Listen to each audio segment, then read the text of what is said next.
Okay. 3, 2, 1. Hi, Ali. Thanks so much for coming back on the podcast. It's good to see you again. It is a great pleasure to talk disturbing movies with you, as always.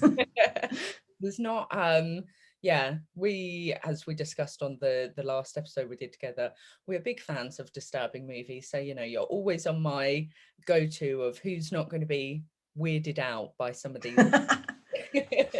Perfect. Good. And today we are going to be talking about two films, purely because obviously the first film, Fat Girl, that was one that you suggested to me. So of course, I was like, couldn't really talk to anyone else about it. And then I watched 29 Palms and I was like, I'm seeing similarities between the two. Can you start by just giving us a little bit of a brief synopsis on what Fat Girl's all about?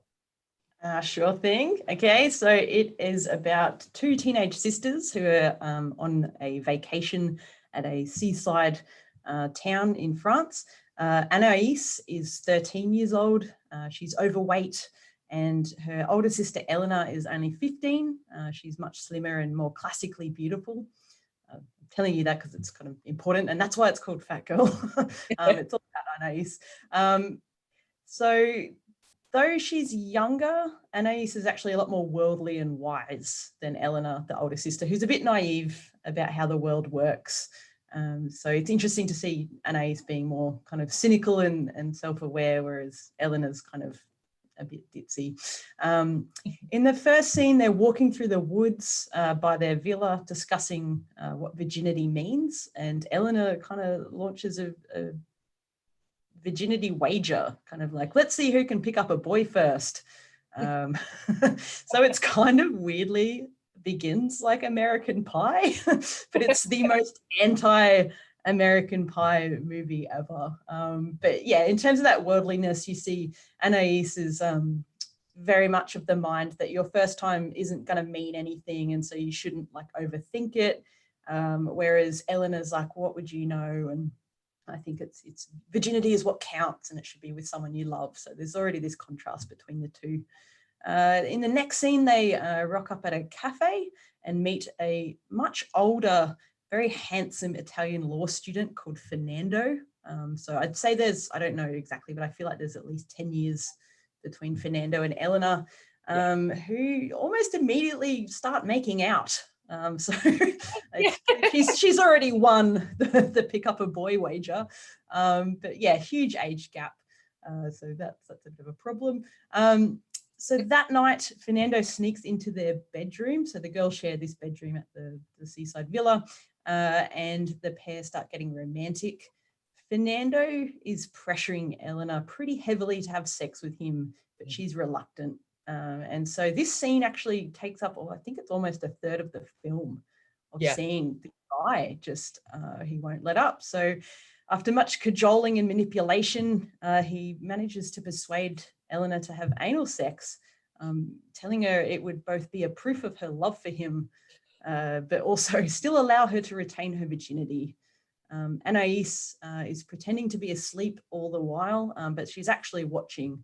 And Breyer does this interesting stylistic choice to not show the penetration, but instead shows Anaïs watching and sort of reacting to her sister in this really awkward, uncomfortable position. And so over Anaïs's face, sort of like looking through splayed fingers, we hear Fernando's sort of pleasured groans and Eleanor in pain. So it's pretty disturbing, even though you're not actually seeing the act itself. Then there's a family lunch to which Fernando is invited, which I still find really weird. I was so cool with this. Invited, like how suddenly how did you explain? Oh yeah, we've just met this guy who's like 10 years our senior, and now we're friends. Anyway, the parents aren't aware that there's anything sexual going on. I think they just think, oh, they've met, and oh, isn't it good they've got a friend? But obviously it's a bit weird. Anyway, then the girl's father leaves the vacation early, having to go back to work. And so it's just mother and daughters. The two girls go for a trip to the beach with Fernando, And it's after this that Eleanor confides to her younger sister that Fernando's actually gifted her an engagement ring. And so she thinks she's ready to let Fernando sleep with her and give up her virginity to this guy who's already proposing marriage. Anais, being more worldly, obviously is suspicious of Fernando's intentions, but Eleanor keeps saying, well, that we love each other. So that night, Fernando sneaks in again and has vaginal intercourse with Eleanor. It's really clear that she's very uncomfortable with all of this, which I think we'll probably talk about because it's pretty disturbing. The following day, though, Fernando's mother comes to the villa, to reclaim her precious ring, which obviously reveals the sexual relationship and what's been going on. And so the holiday is brought to an abrupt end. So the mother's really angry that her daughter is having sex. Eleanor's very sad that Fernando has treated her like crap. And Anais is very also upset that she's just sort of caught in the middle of this horrible family drama that she kind of isn't responsible for. And so the mum's driving them back to their home a few hours away. We get a lot of build up here because the mother's clearly an anxious driver who's getting more and more fatigued on the road. We also, if we're paying attention to the running time, know that it's got to end soon. So it's like, well, what's going to happen? So if you're thinking this synopsis description, well, where is the extreme? Here it comes. Late in the night, the mum decides, well, I've had enough driving. I really need to sleep. So she pulls over at a rest stop. And there's this really sweet moment, I think, between Anais and Eleanor where Anais is comforting her and saying, look, guys are going to treat you like crap and I'm sorry this happened to you, but you should get some rest. Make sure you lock the doors though. Really important to lock your doors when you go to sleep. And so Eleanor and her mother are both asleep in the car. Anais is still awake in the back seat. And suddenly, out of nowhere, a maniac smashes the windshield with a hatchet, strikes Eleanor in the face, killing her, reaches through, strangles the mother to death. And it's just like, where did this come from? And then Anais is kind of frozen with fear and is trying to edge herself out of the back seat of the car. But this guy sort of forces her into the woods and sexually assaults her. Although even though this is represented in a kind of strange way as well, where he rips off her underwear and shoves it in her mouth to kind of stop her from screaming, but it becomes clear that she's not going to retaliate.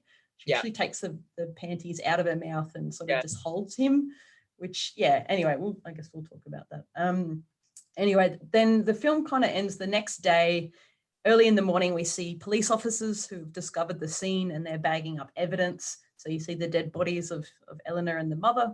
And an officer is escorting Anais out of the woods and referring to Anais, but speaking to one of the other police officers, he says, she says he didn't rape her. And then Anais is quick to add, don't believe me if you don't want to.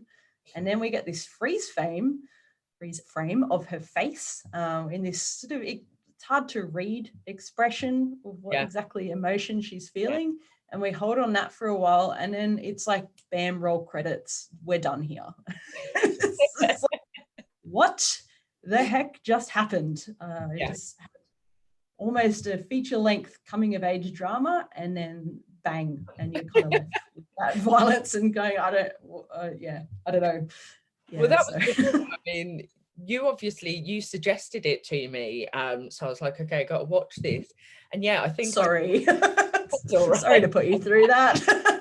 No, I mean, I actually found it like really, I'm not sure enjoyable is the word, but I found there a lot packed into it. I found it a very interesting film, but I do remember getting to about 3/4 way through and I was like, it's been, uncomfortable and disturbing in ways, but I was like, is it extreme yet? But like you said, then you get to that last bit and I was like, oh, fuck, okay, now I get it. But what was, because obviously you suggested this to me, why did you suggest it and what was your first experience with this film? Yeah, I think, well, we were chatting about Irreversible at the time, and I think we were talking about films that unsettle your sense of closure in the wake of extreme violence and kind of don't give you the genre cues with which to reconcile that violence to some sort of meaning. So like Yeah. films like Hostel and that, like the torture porn movies, you get this extreme violence, but it's kind of, I don't know, I think it's Gronstad or someone sort of talks about the generic cues like the music and stuff that kind of you can assimilate that violence into the structure of the film and go, okay, this is an extreme horror film, and that's what to expect, and that's what I get. Whereas this film, I think, I don't know, is this the most pure version of that unexpected violence that doesn't really give you anywhere to go with it. It's just like, here it is, you deal with it now because the film's over. Yeah. But yeah, my first experience of it, I think, was when I was starting my PhD, and I knew I wanted to do something on disturbing films and violence. So I'm like chasing up every list I can find of the most disturbing films. And this one was popping up. And yeah, I just remember being absolutely blown away like by the ending. I was just like, I did not see that coming. Yeah, and you're right about actually, the way it kind of it gives it to you and then it's like, bye, now that's yours, which I think, a lot of other extreme films, you either get some form of closure or you get a continuation of the film after kind of, Mm, the extreme bit that almost lets you kind of come down from it and go, okay, well, this happened, this happened. But yeah, you watch that and it, like you said, the credits roll and you're like, and now what do I do? Like, yeah. how do I kind of process this? I've got to process it in my own time, in real How time. dare you? Yeah, you sat afterwards, you're like, well, I'm going to go and watch a comedy or something because, Yeah, I'll hug a puppy. That's my go-to. and I But mean, I mean, even if, yeah, sorry, you go. go ahead. Oh no, I was just thinking, it just occurred to me now, like even something like Irreversible that we were talking about before, like that extreme violence happens quite early on, and then it kind of has this happy, tragic ending though. And Yeah, so yeah. it's very different to this, where it's just like snap and you're out of the cinema. Think about it.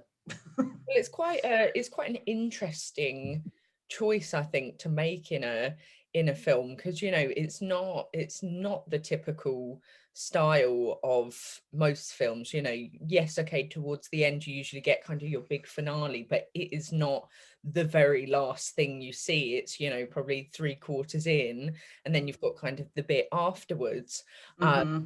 And I think, it's probably also quite different to a lot of the films in New French Extremity, because if I think about them, almost from the very beginning of a lot of those films, you've got blood, you've got violence, they're quite in your face. You almost know Yeah. what you're getting. Whereas this one, you do spend long time kind of going, where is this going? When is it coming? Is it a new French extreme film? How do you Mm. think it perhaps compares to some of the others in this kind of subgenre? Yeah, it's a bit of a weird one. For those exact reasons, you're kind of watching it going, yeah, okay, like this sexual stuff is quite unsettling, but is it extreme? But yeah, it gets grouped in. I think, yeah, obviously because of that ending sequence. But just a bit of context. New Extreme kind of comes about with this Art Forum article published by a film critic called James Quant, who's observing late 90s, early 2000s French cinema and just lamenting what he sees as kind of a scourge of extreme sex and violence. So sometimes it's real sex, not simulated. Other times it's just really graphic, and of course, lots and lots of violence, as we're probably more familiar with in some of the new extreme films. And so he also sees filmmakers that he previously thought of as these highbrow kind of auteurs and artists Yeah. doing what he thinks is stooping to exploitation kind of strategies. And he thinks it's a bit attention seeking and that this is a bad thing. So he's talking about Bruno Dumont's 29 Palms, Gaspar Noé's Irreversible, Claire Denis' Trouble Every Day, and so on. There's heaps and heaps, as I'm sure you'll investigate this season. But he thinks this kind of boundary pushing is sort of empty and vacuous in a way that previous kinds of extreme cinema like Salo like Godard. What else was I going to say? Andrei Zawalski, for instance, had some sort of clear either political statement or artistic movement, like surrealism or something that they were ascribing to, or at least a moral kind of message or vision to it. And he just sees this new wave of sex and violence as kind of shock for shock's sake and with no redeeming qualities. And so, obviously he listed a whole bunch of films and I'm watching as many as possible. This was one of them. But yeah, I think so. It has kind of, I was going to say, it is fairly explicit in terms of the sex in some ways. It's not actual sex. Obviously, these are underage girls. There is one shot of Fernando's erection, but I think that was simulated as well. That's not actually real. But yeah, I think it's quite realistic though. Oh yeah. I was like, on the first watch, on the first watch somehow I missed it, and then on the second watch I was like, oh, I don't remember this. Oh my! Look down for a second and you miss it. But yeah, I mean, which is confronting to see that, and what we know is a 15-year-old girl, at least a 15-year-old character. Yeah, but yeah, I think it's definitely the violence. Brauer's known for being provocative in all her films, I suppose, so it's not really surprising that her movies kind of get lumped into the new extreme. Yeah, and I think, like, for me, that's kind of, I think when you think of new French extreme, you often, you do just, your mind immediately goes to those more violent, gory ones.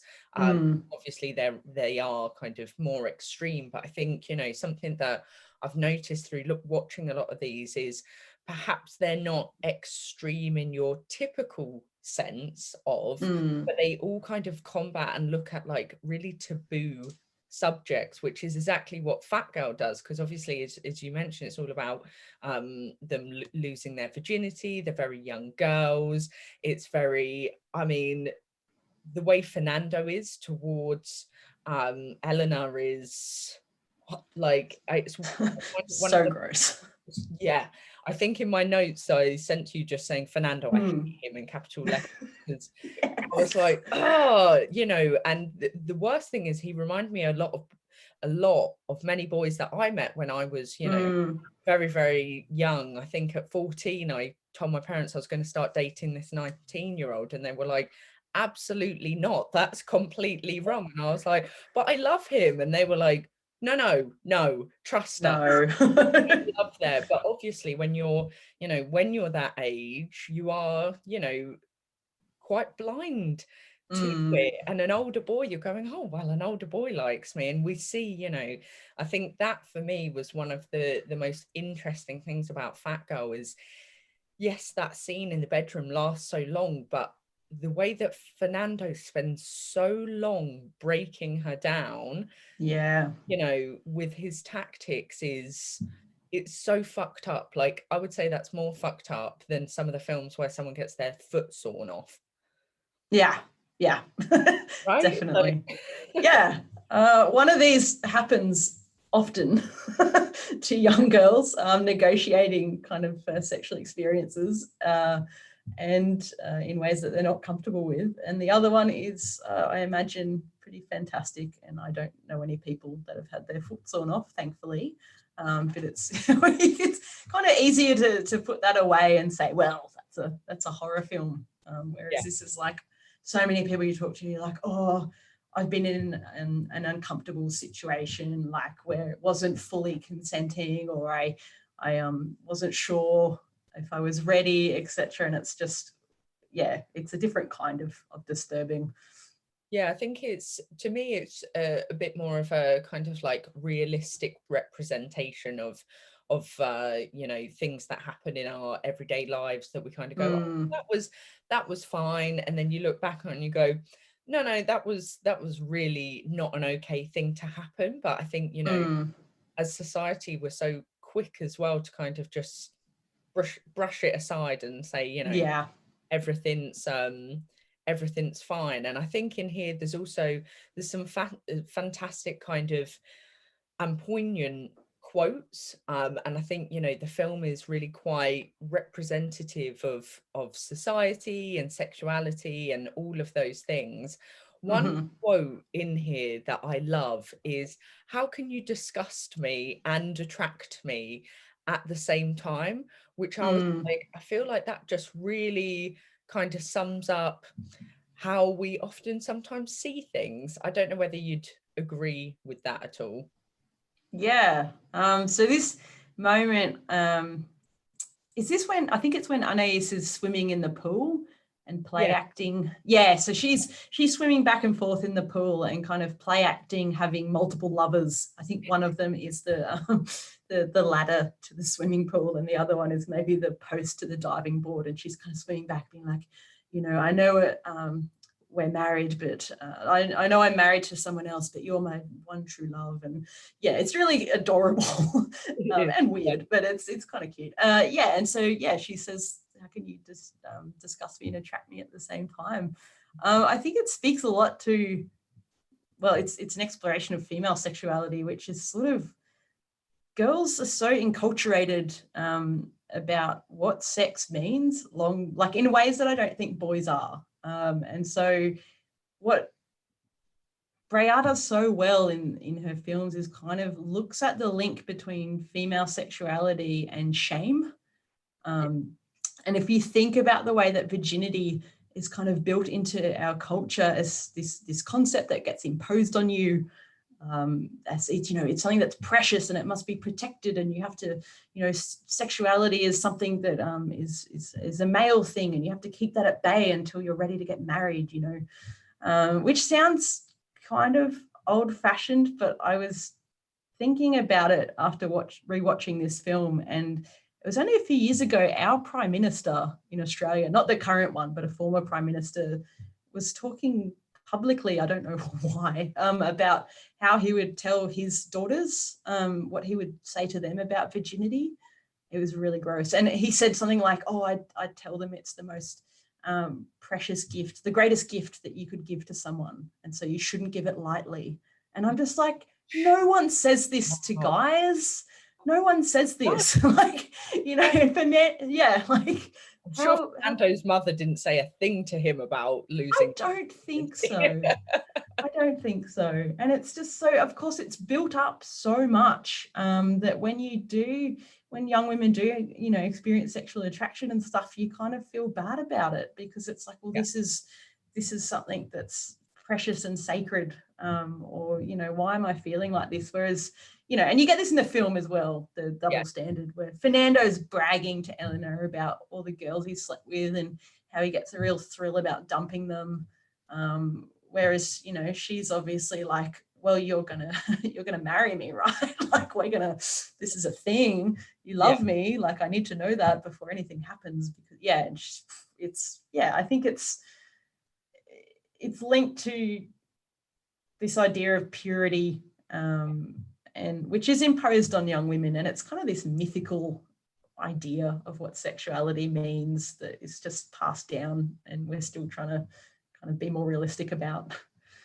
Yeah, it is though, because you think even about when you're supposedly meant to get married, you're meant to wear white to signify you're still a virgin, and Oh, man doesn't have to signify to anyone he's a virgin or anything like that. And no. I've always found it, I mean, my parents were quite free, open people. They never really said to Mm. me like virginity is precious. They were like, it's just a thing. Sex is just a thing, and you do it with people. And almost similar to how Anais looks at it, and she kind of, at the beginning, like you said, in the woods, she goes, well, it's never going to be meaningful, which, that's kind of the point. Like, losing your virginity, it's it's often built up. I mean, but I think a lot of the times it happens, you go, no, that wasn't really meaningful, that just was that. It's it's not Yeah. anything. And there's a really kind of tying into what you were saying about shame, and about parents often building it in towards the end. The mother, when they're in the car, she turns to Oh, Eleanor and she says that their father wants to have her inspected. And I was like, yeah. what the fuck is that? I was like, oh my God, the visions in my head is horrible. Yeah. Kind of thinking about how it's almost like, you know, there's always been this relationship, hasn't there, about like dads giving away a daughter to Yeah. one thing that Yeah. I'd never asked I've always said to my partners, do not ask my dad for permission. I was like, I do not belong to my father. Like, I was, Yeah. no, I would marry you even more because fuck that. Yes. You know, I think that kind of just shows a lot about, you know, the fact that it's built in that way, that, you know, the mum says you've got to be inspected. It's almost like the parents own her body from a young age. Mm. We have to check you, which I was like, no, that's not how it goes. Yeah. And I think it's really interesting the way that Anais is represented in the film, because Mm. I feel like she is almost represented as, I mean, you said, you know, she's quite wise, she's quite knowledgeable. She's almost represented as that part of us that's real, where we go, sex is just sex. Virginity is, we can look how we want to be. We don't have to be this certain way for society or for men. I mean, she's just herself. She doesn't give a fuck Mm. about anything. She's kind of like, take me or leave me, right? Yeah. I love how smart she is, and you Yeah. really get a sense of Brear's voice coming through her at times. She sounds much more like an adult than Eleanor, but at the same time, she still reacts to things in a not I wouldn't say childlike way, but she still acts her age in other ways. Like, she's very upset when, you know, for all her big talk about how sex shouldn't mean anything, blah, blah, you know, then she watches her sister go through this horrific experience of sex and, you know, weeps for her. It's very sad because she does have a sense of what it means. But yeah, she's also unusual in that when I'm not used to seeing young women like her be seen on screen as sexual creatures, as someone who would have sexual desire. Yeah. But there's those great scenes. We talked about the swimming pool one, and I think it's another moment in the same scene where she goes and sits up on the diving board and just like lathers herself in sunscreen. And it's because she's very comfortable and aware of her body Yeah. in a way that I think is really cool, that we're not used to seeing anyway.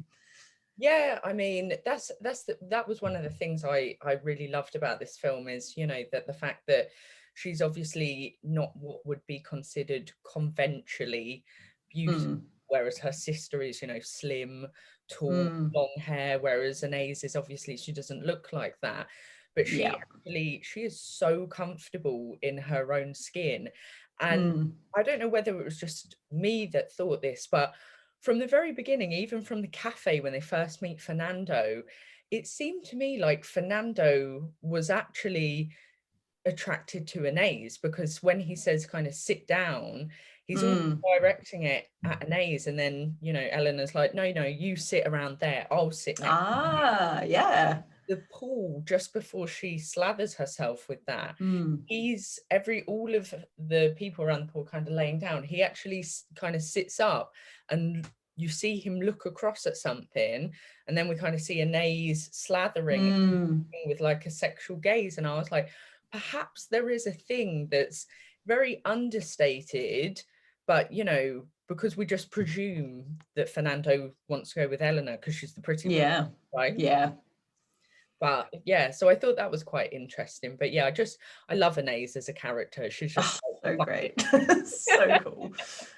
Um, I love as well, there's that moment, speaking of how comfortable she is in her own skin, you know,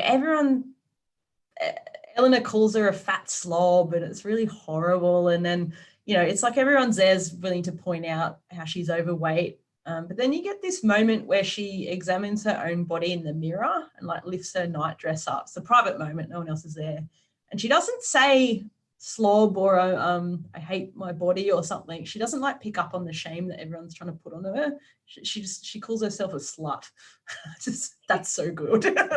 I'm like, yeah, you're a sexual being. Just own it. yeah, that's the thing. Like, and I think that's kind of, you know, one of the points that's coming through is, it's, you know, society puts all this pressure on, especially young girls, to act a certain way, be a certain way, look a certain way. And Anais is, you know, she's she's so intelligent that she sees past, you know, what her parents expect of her, what society expects of her, and she just goes, actually none of that matters. Mm, Me, sex is just sex. It's quite a cynical viewpoint, but for me I was like, definitely. far more realistic than any other viewpoint, really. Mm. 'Cause you just know, I mean, as an adult watching this film, you just know this Fernando thing isn't going to end well. This is not, they're not going to go off into the sunset and get married. No. So whereas Anais is so much more like, oh, I don't think you should have accepted that gift. Something's fishy. Kind of, she just knows. So she's, yes, she's cynical, but she's also, we get the sense she's far less naive and less likely to get hurt, at least in her relationships with other people.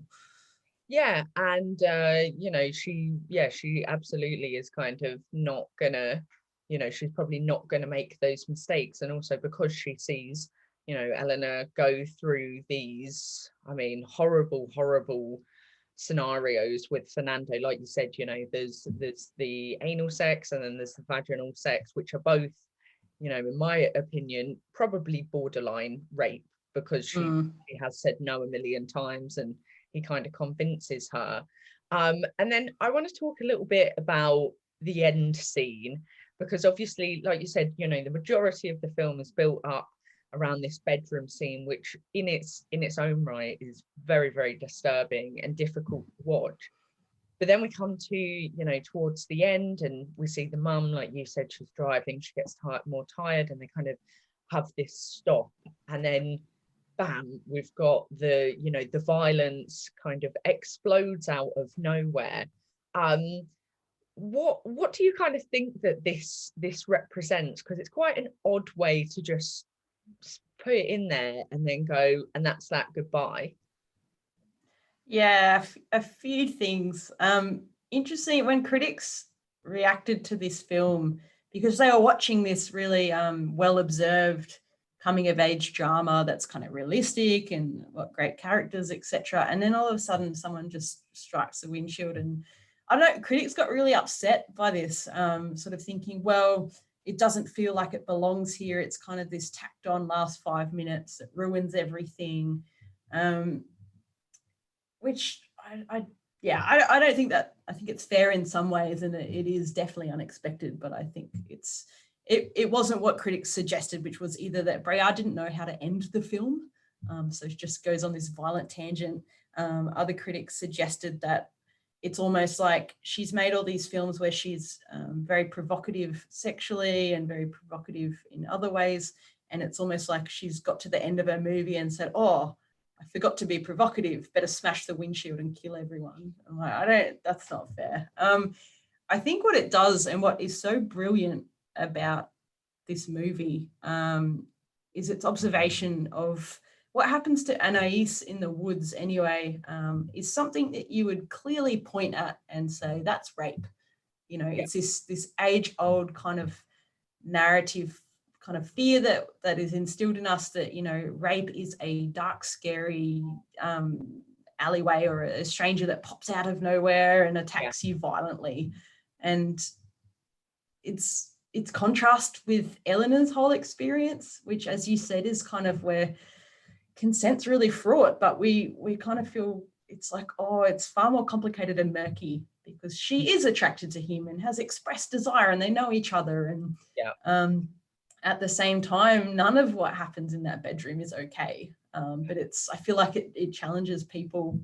And so she's building up this contrast. I think the question she's probably posing is, which of these is the real rape? They probably both are, but I think she's making a comment there by contrasting those two things, but it is a shock ending. One thing I think is interesting is that even though, you know, the whole film is so realistic and ordinary, but it's that end scene of violence that was actually inspired by true events. Breillat read about a murder in a newspaper and went, there it is. And I think I should have looked this up beforehand. I think it's the same one. We get a scene in Them, the Ils, the other French New Extreme.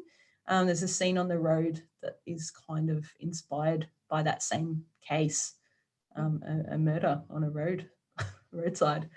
So yeah, it's real. It's real. Like that's the real bit. The rest is fiction, and it's. But actually, that's quite interesting because obviously, you know, we were talking about like the rest of the film feeling quite realistic in its approach and its commentary on, you know, the world around us. So, you know, again, that kind of ending, yes, I guess, you know, perhaps critics went, what's going on? But I think, you know, I found it quite a realistic thing that, you know, and also I know that you've looked at extensively kind of violence in the everyday, and that got me thinking. I was like, that's, for me, this is quite a good representation of how violence, it's not like, you know, it's not real life violence is not like a movie where you've got to up and you go, oh, something bad's gonna happen. Yeah. Otherwise, you know, we'd all kind of be able to predict and go, I'm not going to go out today because I think I might get murdered, actually. Yeah. You know, they happen out of the blue. It is a, you know, you walk to the corner shop to get a drink and you get attacked and someone stabs you, and it's completely random, out of the blue, very, here it is, this happens. Yeah, deal with it. Which I think, you know, I think that's exactly what Fat Girl does, is just goes, yeah, these things can happen, and that's how it is. It just comes out of nowhere, and then you just deal with it. And that was kind of, you know, just what happened. There we go. Yeah. And it's yeah, and I think, you know, also going back to your point about the contrast between Eleanor and Anais is actually, it does, you kind of almost go, what one did you find more disturbing to watch? And thinking about it now that you've, you know, positioned it that way, I'm going, well, actually, you know, everything I saw with Eleanor and Fernando was way more disturbing than seeing the guy take an A's in the woods and rape her, because that was, you know, it was kind of, not that any rape's nice at all, but obviously it was quick and it was over, and Anais kind of just accepted it for what it was and went, well, this will be over in a couple of seconds. Let's not make it worse. Let's just allow it to be what it is. Whereas, you know, we have, you know, and that scene it's literally like what, a minute tops, not even. Been so short, so quick. Whereas obviously everything we see with Fernando and Eleanor, I mean, runtime on that is, I think it's around about like 45 minutes or something. Yeah, it's pretty long. Yeah. And there's with the Eleanor Fernando thing, there's like a trust relationship built up as well within this, whatever it is. She thinks it's a relationship. I know they don't know each other very well, but you know, she's trusting him with her feelings, and you know, whereas the assault in the woods is kind of, this is a stranger. It literally is just a random attack. Well, it's almost worse, isn't it, that, you know, you put your trust into a person and you expect them to respect you and, you know, put their trust in you and kind of, you know, look after those feelings you've shared. But Fernando does, I mean, he manipulates her, he converts her, the things he says to her are just, they're shocking in their own right. I'm like, how could you possibly say that? You know, the way that he switches his personality, you know, it's so disturbing. It's so messed up. Like as an adult watching that, you can kind of just see the mechanisms turning in his brain of like, okay, I'll tell her I love her, and then it's like, oh, she's still not giving in, so I'll tell her if she doesn't consent, I'll have to go with an older girl, someone who will let me sleep with them, because it's just natural for men to need to sleep with women, and then that's not working, and so it's like, well, how about this compromise sex, which you know, you can still keep your virginity, but like, it's good for me. It's so unsettling. It's do you know what, it's like really disgusting, and it kind of gives you like the shivers all over, doesn't it? So yeah, so obviously after watching Fat Girl, I kind of, I think the day before, or I don't know when it was, but I immediately thought of 29 Palms, which Mm, slightly different film, and we're probably not going to go into it as in depth as Fat Girl, but for anyone listening, it's about a couple. One of them is a photographer, and they're searching for a location in the desert to do their photo shoot, and it kind of just follows those two driving around looking for this location, having a lot of sex, having a bit of a tumultuous relationship. It's a bit kind of fraught here and there. mm, It's never quite right. And then, we spend, I mean, the film's about 2 hours, and I think it's mhm. the last 15 minutes. So it did require a bit of patience, I've got to Oh, say. yes. Fat Girl, I didn't find I needed patience. It had substance. This one, I was like, oh, okay, it's quite tough. However, we obviously get to the last 15 minutes, and very similar to Fat Girl, we are presented with this shock of violence that I was like, I went into it knowing that there was going to be a big kind of turn of events, but I wasn't quite expecting that. And obviously it's the couple are out in the desert, and they get picked up by, I think they're described as hillbillies. Uh, Yeah. and the man, he gets raped by them. She is Hmm. beaten and forced to watch. When they get back to the hotel room, he violently stabs her to death. And that's kind of the film. It's Yeah. Yeah, and similar to Fat Girl, then they roll the credits and go, there you go. Yeah. That was 29 Palms.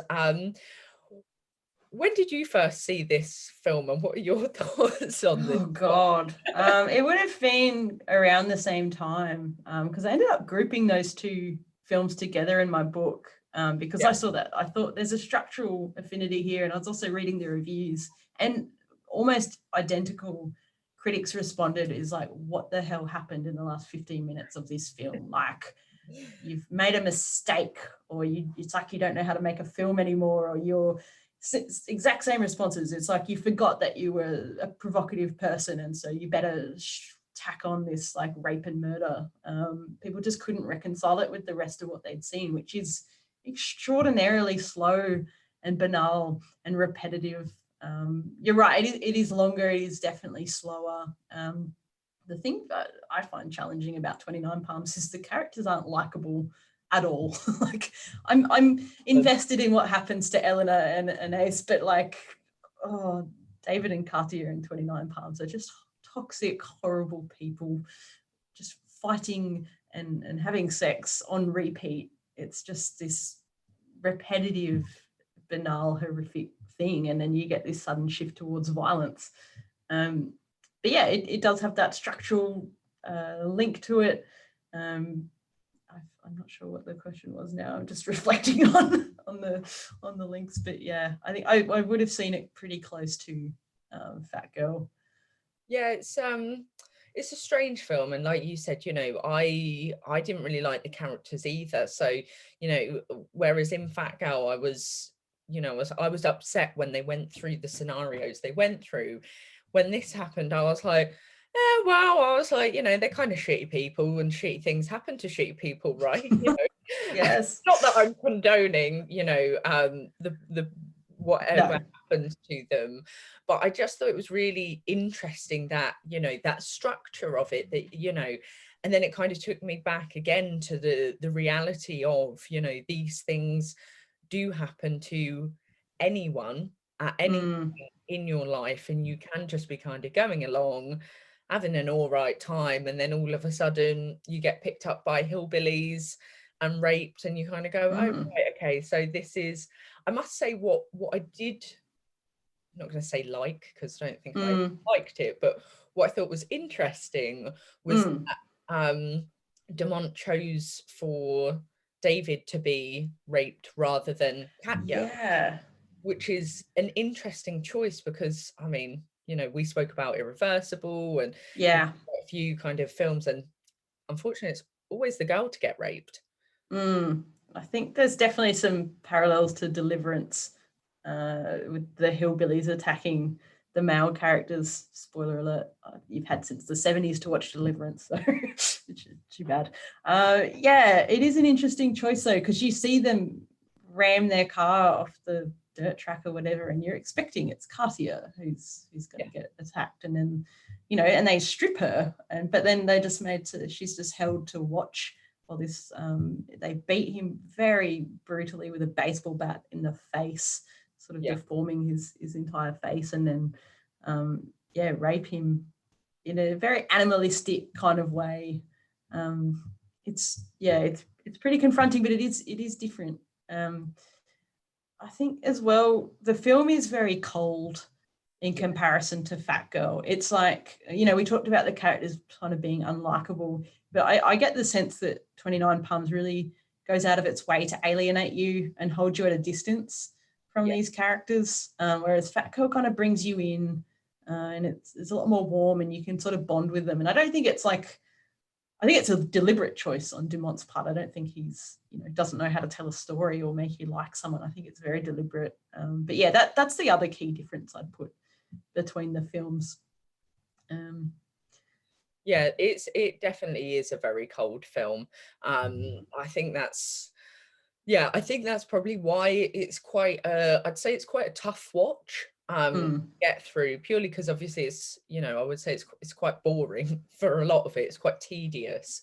I think that then, almost makes the last scene quite difficult to watch, because I guess we're so used to, watching characters on screen that if something awful happens to them, we have an emotional response where gosh, that's horrible. Whereas, I watched it and I was like, well, it's, and then I was like, oh, that's horrible of me to not have that much emotion, that this poor couple have just been raped and beaten and, left in the middle of the desert. And I'm just going, yeah, I'm not that, which I think, is probably very deliberate on this point, because we probably, then we have a bit of inward reflection and go, oh, does that make me a horrible person? Always be upset when someone gets beaten and raped, which I guess, in society's view, we probably should. I think, reality is, if you don't connect or you don't know people, it's really hard to feel that. One question about 29 Palms, why do you think, and I've got my own kind of thoughts as well, but why do you think David stabs Katya to death? Because I was kind of like, well, that's mean. I mean, the whole film, to me, it looked like they were on the verge of killing each other anyway. There's that scene where he kicks her out into the street at nighttime to kind of wander the highway by herself. Yeah. And then when he finally goes to, I don't know what he was doing, to reconcile or whatever, they end up throwing each other onto the road and just he punching her, and it's horrible. So there's that, in that their entire relationship is fraught and violent and destructive. It's just like oscillating between sex and violence the entire time.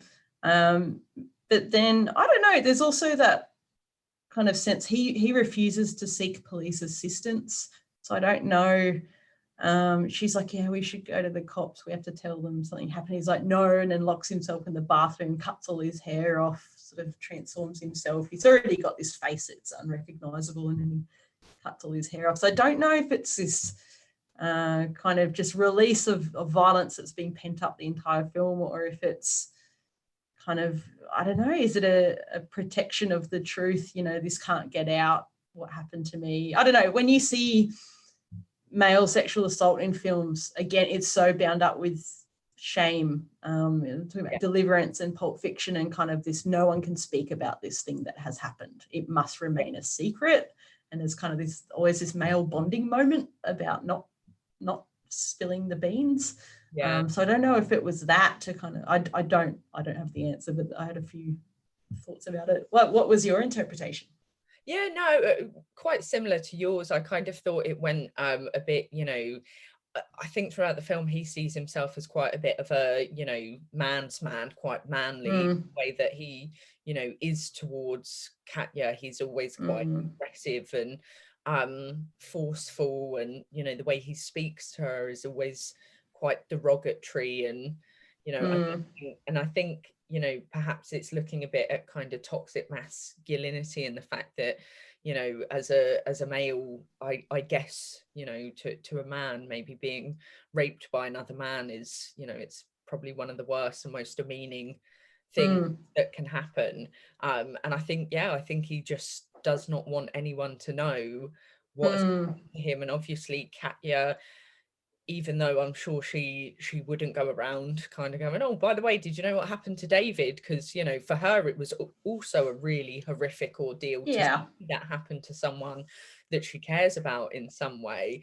But I think it's just kind of going, I have to eradicate that part of my life and completely get rid of it, and the only tie that he has to it, because obviously they're strangers out in the desert, the only tie to that is Katya. So if he can get rid of her, he can kind of put that in a box and go, well, that's gone away and that doesn't exist in my life anymore. And unfortunately for poor Katya, she takes the brunt of that and ends up naked in the middle of the desert, where he's just dumped her. And that's our closing scene, which is nice and depressing.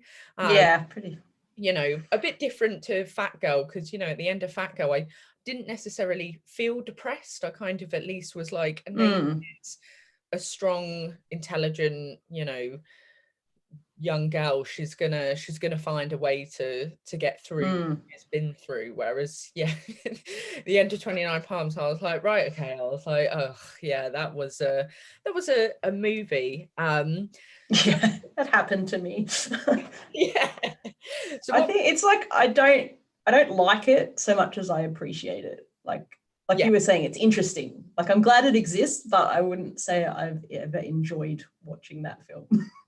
I don't think it's not really an enjoyable film, and I don't think I would personally suggest it to many people unless you had, I don't know, kind of like an interest in that particular genre. I think a lot of people that probably listen to this show and like New French Extremity and are looking for films of that, I would probably say, if you like things like your Martyrs or your things like that, probably going to want to skip 29 Palms, just because it's it's tedious. It's an endurance test in a different way to Martyrs and all of those others.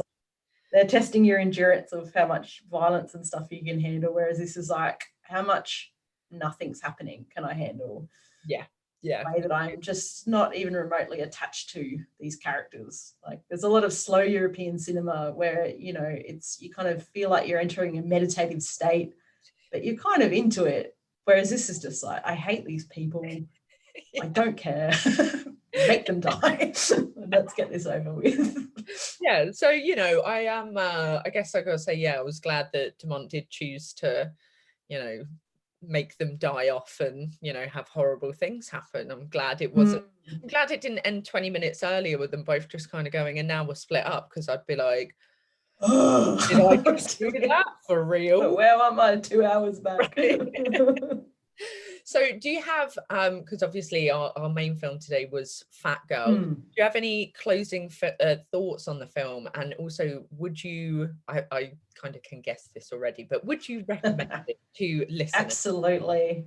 As long as you're going in, it is extreme in a different way. I hope actually listeners haven't listened to this without watching it, because it completely ruins any sense of shock you might get from it. As long as you're going into something that isn't a horror film in the same way as some of our other French extreme stuff is. But in terms of good cinema, I think it's probably Breillat's masterpiece. I absolutely love it. One thing we didn't talk about, though, was kind of all the foreshadowing, and I think that's really creepy. So, like, we talked about how Anais is like, well, your first time shouldn't be with anyone special. And then she's violently assaulted by a stranger. And she sings this song throughout about a werewolf and stuff, and he's kind of werewolfy. like a lot's been made of that in the criticism, to the point where some critics have seen that whole end sequence as fantasy. You know, maybe this is in her imagination, which I definitely didn't see, but some people have interpreted that way. And I think that's also their way of reconciling the fact that this happened and it doesn't make any sense. Well, maybe it's just a dream, whereas I think that's a cop out. But, you know, and when they're on this, sorry. I was going to say, that's actually really interesting, because I don't think it's a fantasy either, but I think that perhaps, you know, I mean, the way Anais reacts in the woods, she doesn't scream. She actually, you know, we're kind of going, and the fact that, you know, the closing line is her, the police saying, she says it is not a rape, you know, it's kind of what, you know, I was going, well, why wouldn't she say it was a rape? And then I was like, well, perhaps actually for her, that was something that, you know, I mean, we all have our, you know, own personal sexualities, our own personal fantasies. And, you know, they say that one of the most common fantasies of women is rape. And that's not us kind of going out and going, hello, people, you know, I'm walking down the street, yeah, rape me. It's, you know, it's a fraught fantasy where, you know, it is conflicted to tell someone that. You're going, should I want that? But it's, you know, it is a fantasy. So perhaps for Anais, it was, you know, she had almost built it up in her mind and kind of gone, well, maybe, you know, maybe rape is not as bad if you enjoy it. And it actually reminds me of something when I think I was about 12, I asked my mum this question where I said, but surely if I'm attracted to someone, it can never be rape. And like, no, she was like, we've got some things to discuss. But obviously as a 12-year-old, I was like, I don't understand, you know, I was like, I don't understand. Only if I always like them, it's always going to be, you know, consensual. I guess I didn't really understand what consent truly was. But, you know, it kind of ties into, you know, the way Anais looks at it, how Eleanor believes that, you know, Fernando, what she does with Fernando is okay because she likes him. It's quite, this idea that a lot of, you know, you could look at that and go, well, they're boyfriend and girlfriend, you know, that's not rape. And it's like, well, I think she's getting us to question kind of the dynamics of heterosexual relationships and kind of the power stuff that's built in, which is probably where the rape fantasy stuff happens. There is an attraction to power dynamics. That's why S&M exists in the first place. Not to say that that's non-consensual. I'm not suggesting that at all. But yeah, power, transfers of power and control is really part of a lot of people's sexuality. There's also that. I thought as well, her final words, you know, don't believe me if you don't want to. I mean, I think it's deliberately ambiguous and it's sort of open to multiple interpretations. One thing I've thought about it is is that taking, refusing to be a victim by saying, well, if I don't define it this way, then I wasn't assaulted, was maybe one way of viewing it. But I think, there's at the same time, she doesn't resist. Maybe she is kind of seeing this as what it is, being clear-eyed. The other thing, you can cut all this out if you want to. I really love this moment. The bit where they're on the roadside and Anais is sick and Eleanor's like, I hate her, referring to the mother, you know, I wish she'd die. And then she said, I don't care, I'll die with her. And Anais is like, speak for yourself, like, I don't want to die. And she's like, well, there's no danger of that. You're not in the dead man's seat. And it's kind of, you know, that's colloquial for the passenger seat in French anyway. And but it's like such a grim foreshadowing of exactly what happens. It's like, had Anais been sitting in that seat, she would have got a hatchet to the face. I feel like there's all these like little moments of kind of foreboding and foretelling of what we see play out. Yeah, I mean, there's even, I think when the mum is driving, there's a moment where her and a trucker, you know, they have a bit of a like beeping match on the road, and I mean, it's barely anything, but I was kind of like, perhaps that was the trucker, you know, road rage. We see driving, she's not really paying attention, you know, and he's maybe that was the one from earlier that, you know, we kind of, you think nothing. And again, it goes back to that, you know, kind of violence just happens. You know, it could happen. You go out driving, you have an argument with someone, you think nothing of it, you just go up and had an argument with someone. But for that person, that could be, you know, their whole day is now defined as I'm gonna kill them and I'm gonna rape them. Like that's is essentially the premise of Russell Crowe's film Unhinged. Have you seen it? I actually turned it off. I hated it Oh, so much. I think I got 20 minutes in and I went, that is a piece of fucking trash. Turn that off. I was like, no, I'm done. And yeah. And it's no Fat Girl. Let's put it that way. My boyfriend's commentary for the whole 20 minutes was, how did Russell Crowe get so fat? He was in Gladiator. And yeah, after that and the film, I was like, we're just going to turn this off because it is not. Yeah, we're not this. Yeah, it's yeah. What can we say? Yeah, I saw a 4-star review for that the other day, and I was like, I was like, each to their own, but I think you're wrong. Yeah, I guess. But yeah, no, I would encourage people to go watch Briar's movies. Actually, and Bruno Dumont's films are amazing.